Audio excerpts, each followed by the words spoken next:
Good afternoon, everyone, or good morning, depending on where you're joining us from today. My name is Angela Juhas and I'll be your friendly webinar moderator today. Today we're covering the Hansen approach to COR, and I'll introduce our presenters in just one moment after attending to a few housekeeping items first. Today we have two presenters, so we have Steve Williams and John Aspinall joining us from Hansen. A little bit of background on our presenters today.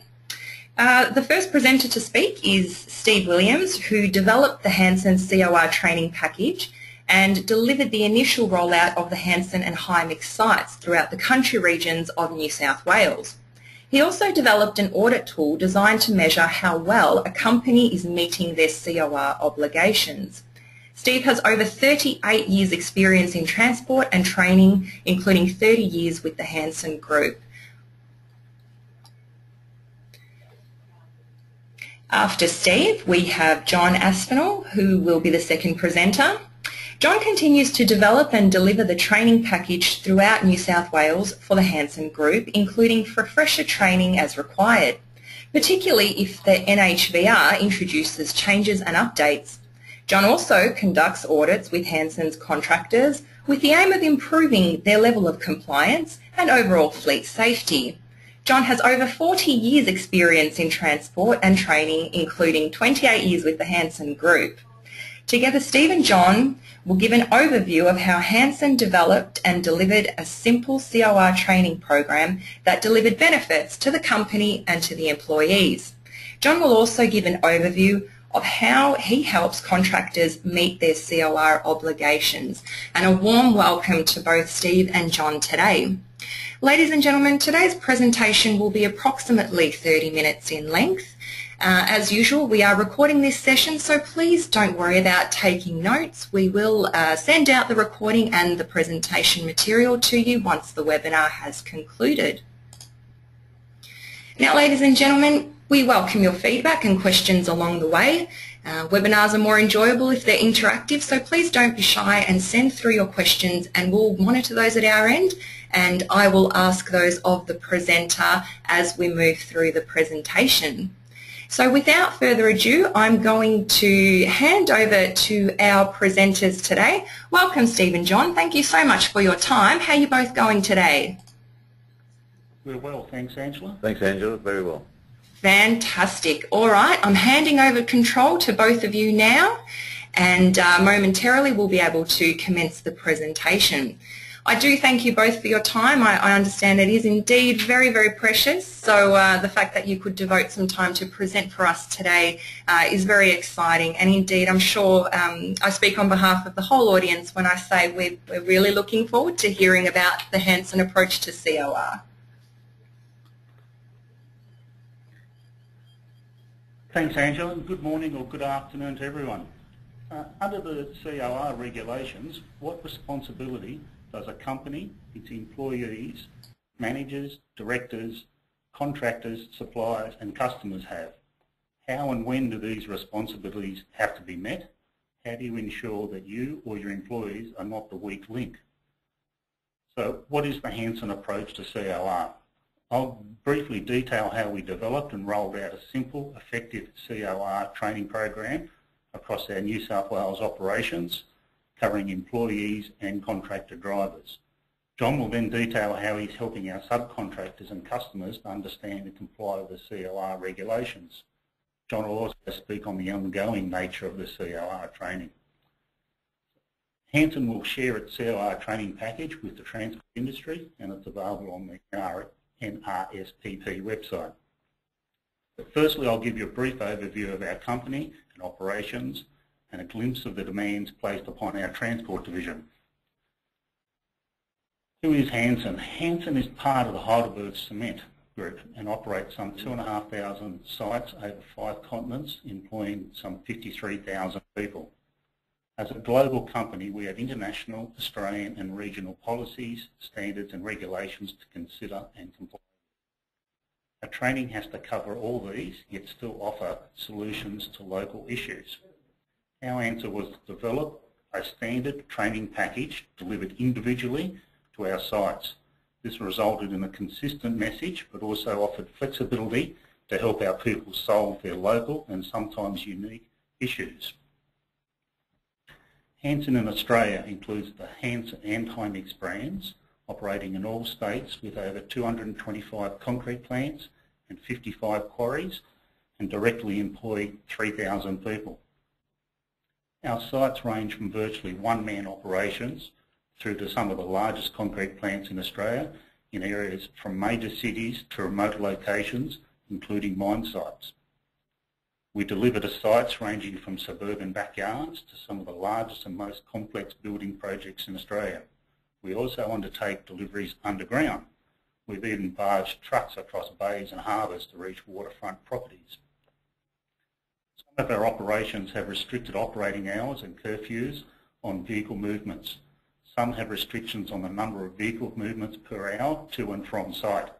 Similarly, some building and delivery sites have restrictions on delivery times and limited space to queue trucks. Conversely, some delivery sites only accept deliveries at night or weekends. Occasionally, we have to coordinate deliveries around tight heights. Our fleet varies in size from cars and light commercial vehicles through rigid trucks, semi-trailers, trucks and dogs, and in some states to B-doubles and road trains. We operate over 800 light vehicles. The heavy fleet numbers some 1,500 trucks, delivering more than 1.4 million loads and travelling more than 63 million kilometres per year. The majority of our trips are short in nature, as concrete is a perishable product with limited working life.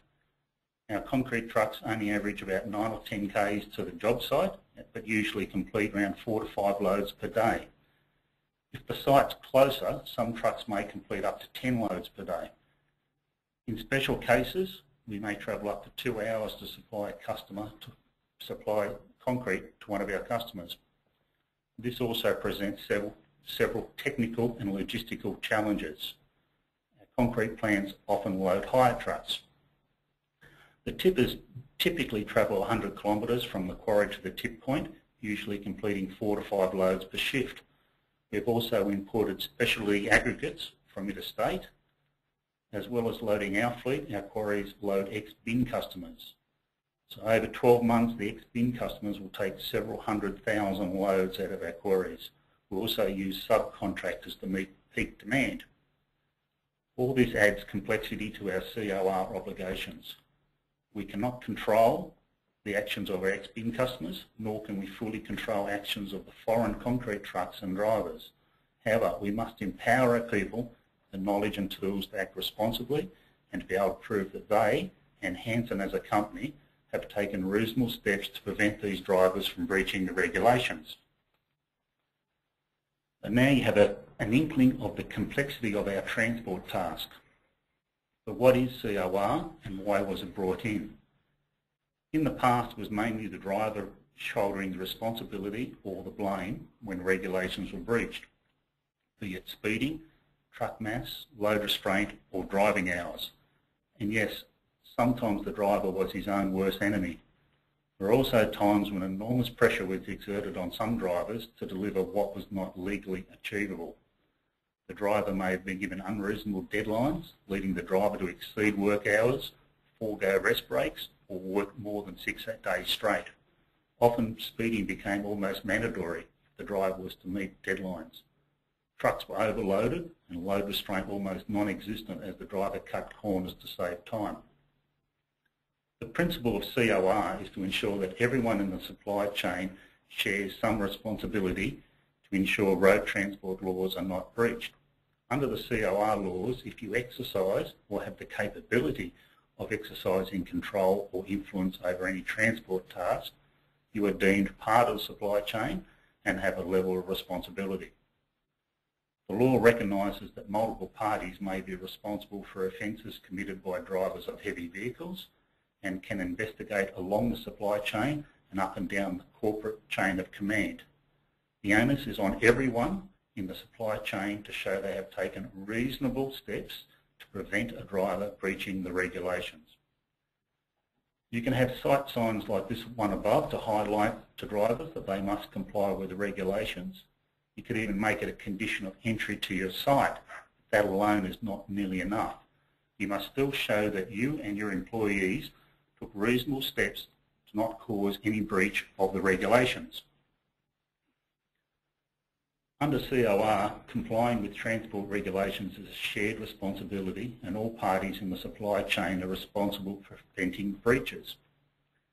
This approach recognises the effects of the actions and inactions and demands of other parties in the transport chain.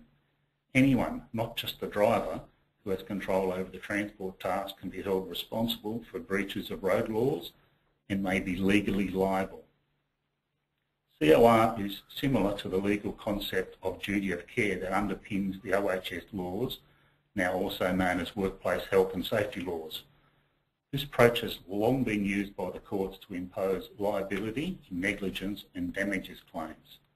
Under compliance and enforcement provisions, everyone in the supply chain has a general duty to ensure the breaches of road transport laws do not occur. All parties need to make sure that their actions or inactions do not contribute to or encourage breaches of transport laws. If a party's actions, inactions or demands cause or contribute to the road safety breaches, they can be held legally accountable. It does not have to be proven that you knew your actions or inactions caused or contributed to a driver breaching the regulations. It is considered that anyone involved in road transport ought to know the effect of their actions or inactions. Ignorance is not a defence. The ostrich defence will not save you. Putting your hands up and saying it's all too hard, or I didn't know that, won't do you any favours in a court of law. To put it quite simply, influence equals responsibility, which equals legal liability. So we looked at a number of training options. We considered producing a DVD or an online program to be accessed by each site. Each had its advantages, but failed to be able to address the local issues or individual challenges of our sites. We needed to develop a transferable training program that delivered a consistent message to every operation and every employee, but also considered and addressed any unique or local issues. The two PowerPoint presentations developed cover key points of COR. The key to successful delivery was visiting every New South Wales operation. The training delivered a regional program. The local issues were discussed with people at the coalface. The employees were engaged before, during and after the training session. The two presentations are very similar. They just have a slightly different focus. One presentation covers what drivers can and cannot do, and the second presentation focuses more on what site staff can and cannot expect of a driver. The slides are used as prompts to ensure that the key areas are covered. Just standing in front of a group and reciting a course outline won't achieve the results. The presenter needs to be experienced, knowledgeable, credible, and be able to relate to people in the field, look at their issues, understand those issues and offer workable solutions. The site manager was also taken through his responsibilities and obligations under COR with a focus on actions and inactions, what he can and cannot do and what he must do if he hears or sees someone breaching or causing a breach. We also left each manager a list of resources including copies of the NTC series of fact sheets to use as toolbox topics. These are available on the NRSPP website or the NTC website direct. So how did we meet those obligations? In a prosecution, the courts would consider the actions of each party in the supply chain. This includes what measures those parties have in place to prevent breaches of road transport laws occurring. Each person in the chain must be able to show that they took all reasonable steps to ensure a driver can perform their duties without breaching the mass, dimension, loading, speed compliance and work hour laws. Sometimes inaction or not taking the steps to prevent a breach is just as bad as an action that caused the breach of the regulations in the first place. If you hear of something that isn't right, you have to take the appropriate action. Just because you're not at the coalface or not directly involved or do not directly interact with the driver does not absolve you of all responsibility. The old cliche, if you are not part of the solution, you are part of the problem, certainly applies. As the little diagram suggests, if you're not bailing, if you're not helping those bailing, you will sink with them. We're also heavily involved with our industry body, the Cement, Concrete and Aggregates Australia, or CCAA, in developing a DVD and information pamphlets for our industry and customers. The CCAA is very proactive in developing and promoting safety initiatives and programs. Every year they promote safety initiatives by presenting awards at both state and national level to worthy programs within our industry. The major companies within the pre-mixed concrete industry team together to develop a DVD and pamphlets presenting some common issues and challenges. Whilst these have a pre-mixed concrete industry focus, the concept and message is transferable across industries. Please contact your own industry body. They may well have something similar, or they may be able to develop this idea. A unified industry approach is usually much easier to sell to customers. These pamphlets are available on the CCA website, which is www.concrete.net.au, and of course the NRSPP website. The DVD was developed to help customers understand how sometimes their demands can expose themselves as well as their suppliers to charges under the COR. The DVD explores 3 scenarios that demonstrate situations often encountered in our industry that could lead to breaches in COR regulations. But again, the concept and principle is transferable across industries. The DVD was produced by a combined effort of the major companies in our industry. The CCA launched the DVD to customers and sales staff of member companies at special screening and information sessions. Again, this DVD is available upon request via the CCA website with the website address on the screen. I'll now hand you over to John, who will take you through the basics of a training presentation and the audit tool that we have developed. Thank you, Steve. Good morning or afternoon to everybody. The training was and continues to be delivered face-to-face in the field with employees and contractors. Prior to the presentation, I researched that site's workload, delivery area and any unusual demands to understand any special local issues.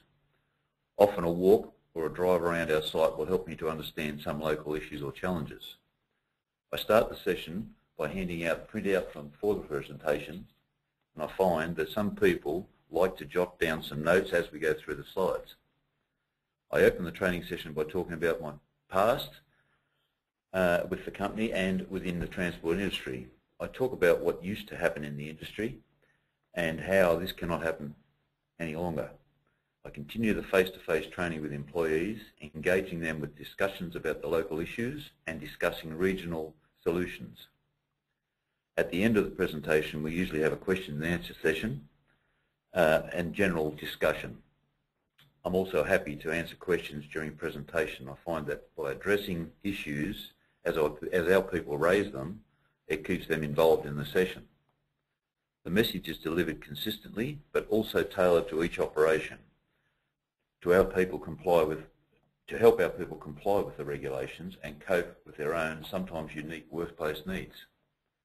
I use the slides more as a prompts to ensure that during the session I cover all topics and points.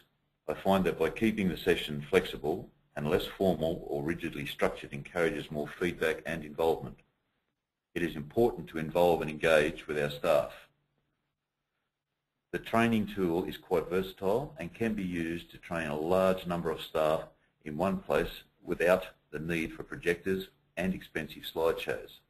We have delivered the training in dedicated training rooms, lunchrooms, site sheds, batch rooms and weighbridge offices, all with absolute minimal setup time and almost nil capital outlay. The simplicity of the training tool and presentation helps the drivers and plant staff relate to the presenter. It is seen as a more personal way of delivering the message.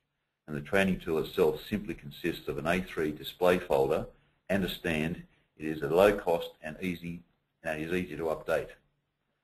It is very transportable and transferable to any training location and can be used in any environment. There is also nil setup time and no technical difficulties that may need assistance from an IT guru. It can't crash halfway through or compatibility problems with site hardware such as projectors. There is no need for special lighting or screens. The presentation is kept very informal. The simplicity of the flip chart presentation allows for easy updates.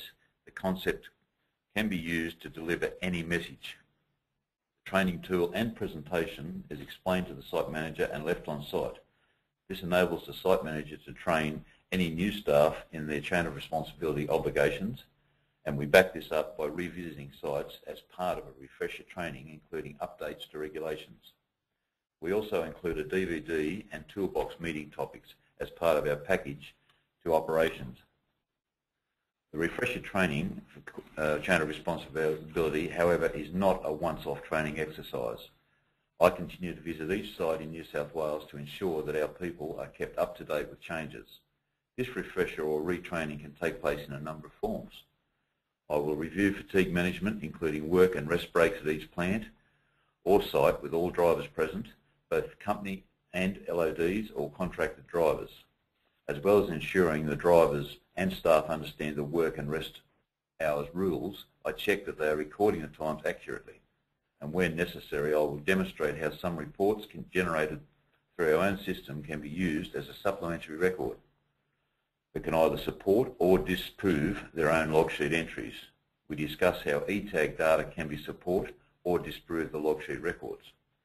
I also review chain of responsibility with any new drivers to check that they fully understand the initial training package, and this is often a one-on-one session. Some of our country plans often call for a review and update of chain of responsibility for their drivers as the NHVR issues new directives. I then take the opportunity to visit other sites in the area or visit contractors based in that area. And new employees now undertake a great deal of online training. We have established online training kiosks in many of our operations. This supplements rather than replaces the face-to-face training and refresher training that are keystones of our approach. Now, helping our contractors, the road industry has players ranging from single vehicle operations through to multinationals with hundreds of vehicles. Many of the smaller operators are mum and dad companies. We find that some contractors know they have to do more to fulfil their responsibilities and want to fulfil those responsibilities, but are not sure just where to start. The smaller operators don't have the resources or the knowledge to develop their own training package, policies or procedures. Yet they are the backbone of the transport industry, and they're an important resource for the industry and deserve assistance. In the past, there has been some online help available, such as fact sheets available on the NCC website. There are a number of other websites, but whilst some are user-friendly, others are not, only accessible to members or want an upfront payment. For the smaller operators, this can be problematic. Most are so busy running their operation that they don't always have time available to undertake hours or even days searching vast numbers of websites. Many have limited training experience. They don't have the resources available to dedicate time to developing their own programs. The philosophy of the NRSPP initiative and the resulting website is to freely help all operators in the transport industry to become safer, improve the safety of general public and reduce our road toll. This mirrors Hanson's approach to helping our contractors. Chain of responsibility audit, Hanson has developed an audit tool and is auditing external carriers who carry our material. The focus is on helping the contractor to improve. It is a simple spreadsheet-based tool that can be used to score how well a company or operator is meeting its chain of responsibilities. The audit tool has several inbuilt macros to auto-fill some sections and produce reports. My method of conducting an audit starts by contacting the operator or company to discuss the proposed audit. I then set out a pre-audit checklist to the company. If they do not have all the required documents, I let them know that we can help. I then organise a suitable time to carry out the audit. Once we've completed the audit, areas that need improving are discussed. We then provide simple sample policies or advise where to investigate to achieve the required level of compliance. If improvements are needed, a timeframe is agreed upon and a re-audit scheduled. This is not to say that every operator has been found to need help. It is, generally speaking, the smaller operators that need more guidance. One of the packages we supply is Hansen's Chain of Responsibility training kit, as used for training our employees. Once an audit has been carried out, most companies, from the mum and dad operations up to multi-vehicle operators, have accepted the offer of the Hansen Chain of Responsibility package, and some adopt it virtually as is. Some use it as a starting point to develop their own solutions. Some use selected parts to infill gaps in their existing system. The aim is to pinpoint where improvement is needed and then help by providing simple tools.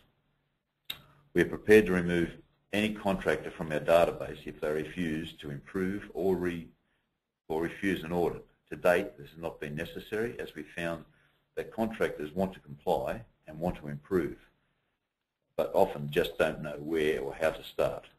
To date, every contractor has been very proactive in striving for improvement. The audit tool is a sample or mock-up of the audit tool itself. There are a range of sections with a number of audit points within each section.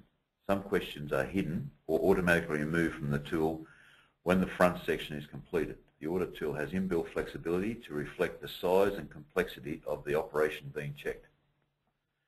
Each question carries a weighted score. The more critical topics or questions are more heavily weighted. The available response to each audit is simply limited to not compliant, improvement needed, or compliant. Not compliant is used if no evidence is available and/or the operator has zero policy, procedure, or system in place. Improvement needed means the operator has something in place, has started a process, or is making an effort to comply. Compliant is self-explanatory.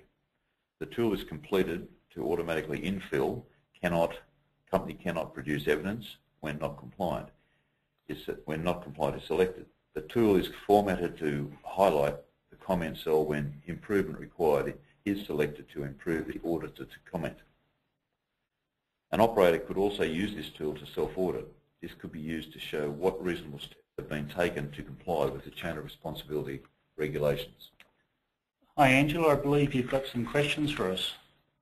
I do. Thanks, guys. I've got a question here from Luke, and Luke's asking, have Hansen commenced any COR training in WA, or I guess anywhere else in the country? Different regions are at different levels of rolling out training. John and I are heavily involved in Eastern region, which takes in virtually all of New South Wales. And we're not 100% up to date on how the others are progressing. WA tends, the whole of WA tends to have slightly different regulations to the rest of Australia, even under the national regulations. So in short, I can't really answer that question. I'm sure, would you be opposed to Luke contacting you after the webinar to discuss further maybe, and maybe we can get him some further clarification on that? Yes, that'd be fine. No worries at all. Well, thanks for your question, Luke, and we'll certainly get the contact details of the presenters out at the conclusion of the webinar. I've got another question here from Clay. Clay's asking, how long did the initial training rollout take, including development of training and conducting the training? It was probably over a period of about 3 months. We worked out what we wanted to do, how we wanted to do it, and then travelled right round New South Wales. And I tended to do it in week blocks. So I'd cover one area for a week. And then as a result of that week, I'd have a pile of training records that had to be entered into our database, plus some other work to do each week in the office. So every second week I'd be back out on the road again. And one of the critical things was not to lock yourself into X hours at each site, because if you had to wait for someone to come back, or if someone had a lot of questions, it was more important to spend the time there with the people and to get them involved and make them feel that the training was really addressed to them, not just at them. Yeah, that's fair enough. Another question here from Scott. Scott's asking, is there some way for you to measure the success of the COR training? And I think that's a great question, Scott. Yeah, well, the way is that we have had no breaches whatsoever, and we can follow up with continual training just on a review on a 3-monthly visit to a site. No worries at all. Well, thank you for answering those questions. Ladies and gentlemen, I'll remind you again, please do not hesitate to send your questions or your comments through. Obviously, we want to make this webinar as relevant to you as possible, so ask questions and really use this opportunity. I'll let the presenters get back to their presentation, and we'll take some more questions later on in the presentation. Thank you. Thank you. The mock-up audit result. Each section is scored and comments added as necessary. These comments are in addition to the comments added to each audit topic. The higher level comment is a summary of that operator's overall performance or level of compliance for that section. The audit result is a health check or a score risk assessment. The audit has multiple benefits. It helps any transport operator pinpoint areas that need improvement and highlights that most critical areas for improvement. The company conducting the audit is able to show that it is taking reasonable steps to ensure that its contractors are complying with chain of responsibility regulations and obligations. It will help the operator improve his overall fleet safety, his driver's safety, and the safety of the general public. The audit tool will automatically infill and produce a summary of non-conformance notes so that corrective action can be recorded. Once again, the purpose of the audit is to pinpoint where improvement is required in critical areas. This report allows for the improvement to be recorded and used to prove how a company is meeting its chain of responsibility obligations. The audit tool produces a similar report for improvement notes to highlight areas where the company has made a start on chain of responsibility compliance but needs some improvement. Background resources and systems. Any chain of responsibility training has to be backed up with robust systems and checks. One of the most basic simple system check is ensuring that the driver's daily log sheets are checked to ensure that they are being completed correctly, hours worked and rest breaks recorded, and the daily checks are completed. Even our concrete drivers complete a daily log sheet to record work and rest times, very similar to the National Work Diary. Several drivers have reported that it's the first thing that police ask for if they've been involved in a motor vehicle accident, even when they are clearly not at fault. We have developed several other systems. Our control of mass is very tight and robust. We have a database within our SAP system with details of company and contracted trucks, including tear weight, tear date, and allowable GVM and GCM. The system prevents a docket from being printed if a tipper is over mass whilst on the weighbridge. The SAP system checks each concrete truck's allowable GVM and tear against the mix design.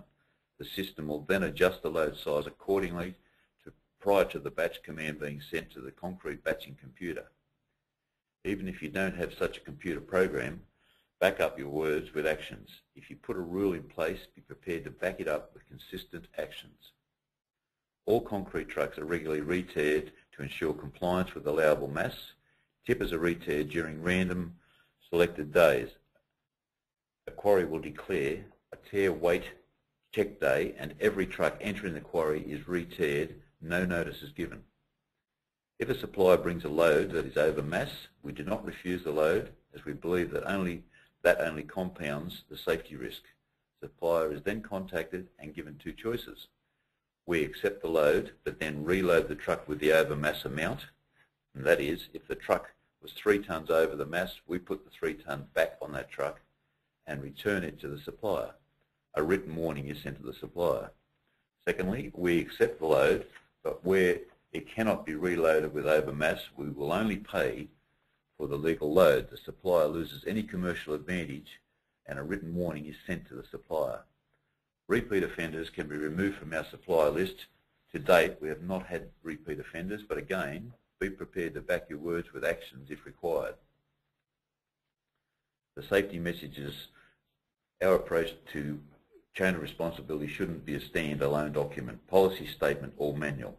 It should be supported by and support your primary safety policies and statements. Our core approach underlines the ties in with two of our principal safety messages. There is no task that is so important that we can't take the time to find a safe way to do it. And mates helping mates. A good chain of responsibility system will, in essence, improve the safety of your employees, contractors, customers and the general public. A well-structured chain of responsibility system will enhance the tie in with your existing safety programs. There is no task that is so important that we can't take the time to find a safe way to do it. This is virtually the basis of all of our safety programs, policies and procedures. In regards to the chain of responsibility obligations, drivers are not under pressure to speed. Drivers are given an expected time of arrival at sites, but it is stressed that this is an ETA, only an ETA. It is never a deadline, and some of our operations have imposed local speed limits. Our drivers are given a speed limit lower than the posted speed limit through sensitive areas or known black spots. Drivers are not under pressure to work without adequate rest. Drivers are able to request a rest break whenever the need arises, and some rest breaks are scheduled within the system, but these are flexible and can be overridden by the driver if he needs to stop earlier. Our trucks are not overloaded. As per the earlier slide, our truck mass is controlled very tightly. Trucks are maintained, drivers complete daily checks prior to shift start as well as end of shift checks. Any safety issues are addressed.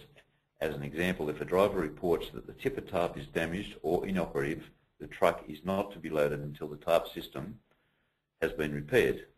Service is very tightly controlled. All company trucks are accredited under NHVAS. Audits are conducted internally as well as externally as per the requirements. Mates helping mates. Our employees look out for each other, both informally as workmates and formally through our Take One and safety observation initiatives. Similarly, companies should help one another to develop a safer industry. Transport companies can help one another either on a one-on-one basis or by becoming proactively involved with their industry body. Many industry bodies like our CCAA are proactive in developing safety guides and systems to improve industry safety. Industry bodies are a product of their member companies. The more companies and operators that become active members and the more effort each member puts in, the greater the end result. The end result is that employees, customers, contractors, industry and general public, including all of our own families, are safer. I'll hand back to Stephen to finish off. The underlying principles behind the NRSP are that safety should not be considered as a competitive advantage, but rather a shared advantage. We should assist Australian businesses and organisations to not only improve the safety of the employees, but also help reduce the nation's road toll through unity and collaboration, and to promote the principle that good road safety practices are good for business, and to enable sharing of knowledge and learning to help businesses. Hansen is happy to share their COR package with anyone in road transport. We do not view this knowledge as a competitive advantage. We view it as a tool to improve fleet safety, which in turn improves the road safety of every road user. If you require any of the Hansen documentation, the training package or the audit tool, please check the website, which is www.nrspp.com.au. And Angela, do you have any more questions there for us at the moment? I do have a couple of questions actually to your mentioned point just now. JP was asking, can you share the two presentations used for training drivers and sites? And so I guess that's a yes. Yes, I believe it's already up on the website. Fantastic. All right. Well, JP will certainly send those website details out to you. They are up on the screen, but as I said, you don't have to take notes. We'll get all that information out to the audience shortly. We have another question here from Mandy. Mandy's asking, how did Hansen roll out the DVD to customers and how well was it received? The DVD was rolled out by the CCAA as an industry initiative, and major customers and industry sales staff were invited to presentations that were organised by the CCAA, and the DVD was played through, and then we had a question and answer session afterwards.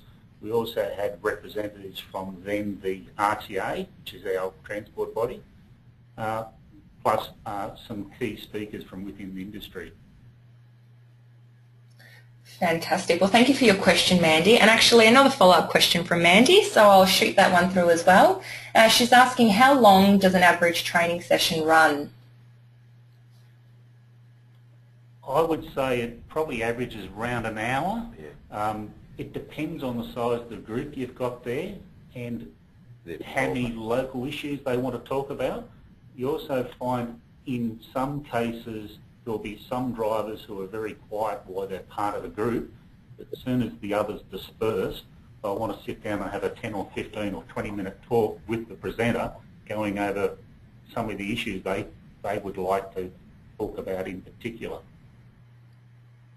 But you know, I have also, you know, John and I both had at times spent up to a whole day on one site because the number of drivers that are going through that site, the number of supervisors, and we're trying to fit in around customer demands.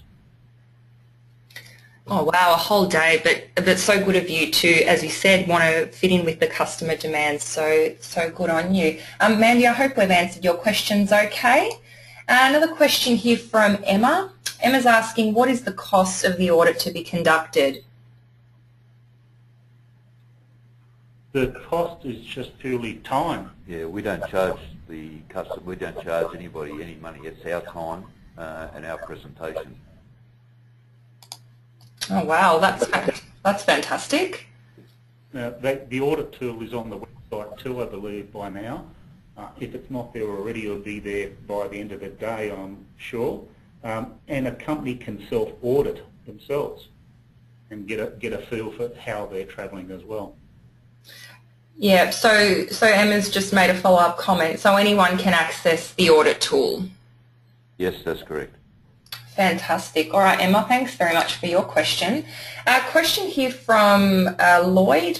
Lloyd says, you said you have had no breaches. Over what time frame is that, and what might be an example of a breach if you had one? Yeah, it's been over, the period's been 2 years, and a breach could be anything from a customer telling one of our concrete truck drivers to hurry back to a concrete plant and the driver is booked by the police for speeding, then that customer is in breach of the regulation for enticing the driver to speed. Another breach could be over mass, but again, no tipper can come out of any of our quarries if it's over the GVM of the vehicle or the GCM of the vehicle. But that's very tightly controlled. We have had times when the RMS is set up outside one of our plants or quarries and will weigh every truck coming in and out. And again, we've had no breaches there. Well, that's certainly very good to know. Okay, a question here from Sarah. Sarah says, I was wondering if you had to do much work to update your audit tool post the 2013 heavy vehicle national law being introduced. No, because we were monitoring that fairly closely, and we feel we've addressed the key issues that we have to within the audit. No worries. Okay, I've had a comment here from Andrew saying that he's having some trouble accessing that website on the screen there. I'll double check that and just make sure it's all right at the end of the webinar. A question here from Ivan. Ivan is asking, any insight into how you overcame the challenges of logistics in making staff available in completing the 3-month target? I.e. sessions outside the normal work hours, conscripting extra contractors, etc. Well, that's where at times you spend up to a day on a job site because we are working around customer demand. We haven't taken vehicles off the road to go through the training session. So sometimes we'll get there half an hour before the normal shift start and get through most of the presentation before any loads start going out the gate. Other times we'll do it after they're finished work, or other times you'll do it at a handful of drivers at a time while they're coming in and out of the plants. So we could block a plant off, but it's usually not necessary, and it impacts too much on customer service. So we figure that the customer service is more important than our time, and we just take the time to make sure we cover every employee at that site. That's fantastic. Look, we've just had a couple of people write through that the web address there is not .com.au, it's .org.au, but we'll fix that up and send it on through, so that's not an issue. John and Steve, I really appreciate your time today. It's been a really insightful presentation, and just before you finish up, I have a question. If there's one message you would like today's audience to take away from this webinar, what would that be? Drive safely. Fair enough, a very simple message, but an effective one, no doubt. My message would be to look at your system with open eyes and just go through everything and make sure that you're covering all your compliance points, and that you are giving your employees the knowledge and tools to be able to comply with COR as well as general safety. And I would hope if anyone could get one thing out of this session, that it's been worth their time today. I'm sure it's very much been worth the 30 short minutes that we've been here today. I certainly learned a lot, so thank you so much for your time. We might finish up the presentation and pop your contact details back on the screen there for anyone that wants to scribble it down quickly. Yep, that's fine. Okay, well, just to finish up, I'd like to thank all my fellow committee members or the founding partners of the National Road Safety Partnership Program for their time and efforts and expertise. Every company, every representative involved are actively engaged in the partnership with the sole purpose of helping others to improve fleet safety and the safety of the general public. And that's the logos of the founding members. So you can see there's a fair few companies involved and organisations, but large and small. And just thank everyone for listening in today. And there's our contact details on the screen. Well, thank you everyone. Thank you both so much for your time, and look, I've already received a few comments here from our audience that they're very grateful to you for the presentation of this session today. So thank you so much for devoting your morning to sharing the Hansen COR experience with us and teaching us a little bit more about it. And to all of you out there listening, interested in learning more, we'll certainly get those details out to you once the webinar has concluded. Thank you, presenters, for your time, and I hope that the audience will be willing to join us again for the next NRSPP webinar of the series, which will be taking place next month. Thank you all and have a fantastic day. Goodbye. Thanks, Angela.